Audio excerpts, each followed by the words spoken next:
آج chief justice صاحب کی سربراہی میں 6 رکنی بینچ نے سماعت شروع کی اور آج ہمارے سپریم کورٹ بار ایسوسی ایشن کی جانب سے جو پٹیشن تھی اس کے صدر جناب بیرسٹر عابد زبیری صاحب نے جو ہے آج کا دن بحث کی اور اپنے دلائل اور استدلال بیان کر کے آج انہوں نے مکمل کر لیے۔ ان کا موقف بھی ہماری ہم نوائی میں ہی تھا کہ سویلینز کو فوجی عدالتیں آرمی ایکٹ 1952 کے تحت جو ہے وہ سماعت کرنے کی جو ہے آئینی طور پر ان کی نہیں کر سکتی سماعت ان کے مقدمات کو، اور آرمی ایکٹ کی چونکہ اگر نوعیت اور حیت کو دیکھیں تو وہ بھی آرمی کے اپنے پرسنل کے ڈسپلن اور ان کے معاملات جو ہیں وہی سن سکتے ہیں۔ اسی لیے جو پہلے جتنے بھی اس معاملے میں فیصلہ جات ہو چکے ہیں وہ 1975 سے لے کر 1999 شیخ لیاقت حسین کے کیس سے لے کے اور ڈسٹرکٹ بار ایسوسی ایشن راول پنڈی کا کیس 2015 سپریم کورٹ، ان ساروں کا انہوں نے اقتباسات سے جو ہے یہ بات باور کروائی اور انہوں نے ثابت کی کہ سویلینز کو فوجی عدالت کے تحت نہیں سماعت کیا جا سکتا، اور انہوں نے اپنی اختتام بھی اسی بارے میں کی کہ آرٹیکل 8 میں یہ قانون جو آرمی ایکٹ کا 2D ہے یہ بنیادی حقوق سے متصادم ہونے کے ناطہ سے اس کو بھی کالعدم قرار دیا جائے، جو ہماری ایک معروضات میں سے ایک جو گزارش تھی۔ انہوں نے اس کی تائید کرتے ہوئے اپنا اختتام اسی بات پر کیا اور انہوں نے کہا کہ یہ آرٹیکل نہ صرف 4 کے متصادم ہے، آرٹیکل 9 کے، آرٹیکل 10A کے، آرٹیکل 14 کے، آرٹیکل 175 کے، آرٹیکل 202 کے، یہ تمام شقیں جو ہیں آئین کی یہ آرمی ایکٹ کا ٹرائل جو سیکشن 2D آرمی ایکٹ کے تحت ہے اور آفیشیل سیکریسی ایکٹ کو ملا کر جو ہے یہ اس میں سویلینز کو ٹرائی نہیں کیا جا سکتا، اس لیے یہ آئین کے متصادم ہوتے ہوئے ان عوامل کو کالعدم قرار دیا جائے۔ اس کے بعد چیف جسٹس صاحب نے اٹارنی جنرل فار پاکستان کو جو ہے مدعو کی دعوت دی۔ ان کو خطاب کے لیے ظاہر ہے کہ انہوں نے ان تمام چیزوں کے جوابات دینے تھے جو ہم سے شروع ہوا تھا، اور اس کے بعد باقی جو جتنے بھی سائلان تھے، جسٹس جواد خواجہ صاحب کی پٹیشن تھی اس پر بھی جو ہے بحث کی گئی تھی، اور اس کے علاوہ باقی جو پٹیشنز تھیں ان میں بھی جو سیر حاصل بحث ہوئی تھی تو ان کے جوابات کے لیے تو جوابات تو انہوں نے پہلے شروعات کی، لیکن اس کے بعد ان کا خیال تھا کہ فل کورٹ بٹھائی جائے۔ جو جسٹس آفریدی صاحب کا جو ایک نوٹ تھا اس کو انہوں نے پڑھ کر سنایا اور کہا کہ مناسب یہی ہوگا کہ فل کورٹ بٹھائی جائے۔ تو فل کورٹ ہم نے خود استدعا کی تھی فل کورٹ کی، اور اس پر جو ہے جسٹس میڈم عائشہ ملک صاحبہ کی جانب سے آبزرویشنز آئیں اور جسٹس منیب اختر صاحب کے بھی طرف سے آئیں کہ یہ باتیں جو پہلے آپ نے کیوں نہیں کیا، اب ساری جب بحث ختم ہو گئی ہے، سائلان کی پٹیشنرز کی بحث اختتام کے بعد آپ یہ بات کر رہے ہیں۔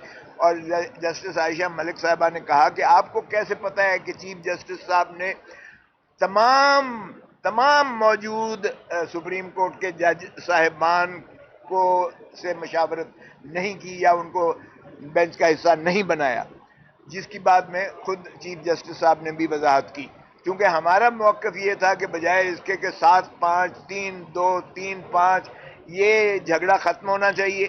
یہ ایک ایسا ایشو ہے جس پر ہم خود چاہتے تھے، اور 2 وجوہات تھیں۔ نمبر 1 یہ تھا کہ سارے جج صاحبان کو ہم اکٹھے بٹھائیں، اور ہم نے اس حد تک کامیاب ہوئے کہ سینئر پیونی جج صاحب جو ڈیزگنیٹڈ چیف جسٹس ہیں وہ بھی بینچ کا حصہ بنے، اور دوسرے جو سینئر موسٹ جج تھے سردار طارق مسعود صاحب وہ بھی بینچ میں بیٹھے۔ ہم نے انتہائی اس میں ایک مسرت کا اظہار کیا کہ چلیں جتنے میسر تھے، آفریدی صاحب تھے، جسٹس منصور علی شاہ صاحب تھے، یہ سارے جو ہے آگے، اس سے جو ہے ایک خوبصورت بینچ بن گیا، اور بینچ سے جو ہے وہ تمام جو افواہیں تھیں وہ دفن ہو جاتی تھیں کہ یہ سب جج صاحبان مل کر بیٹھ کر فیصلہ کر رہے ہیں. کسی کی ذاتی تو نہیں تھی، نہ اعتزاز احسن کا کوئی ذاتی نالج تھی، نہ میری کوئی ہے. ہم تو پبلک انٹرسٹ میں یہ کہہ رہے تھے کہ پاکستان کے عوام کو ان کی جو بنیادی حقوق ہے اس کا تحفظ ہی اس طرح ہو سکتا ہے کہ ان کو جو ایکسپوز نہ کیا جائے فوجی عدالت.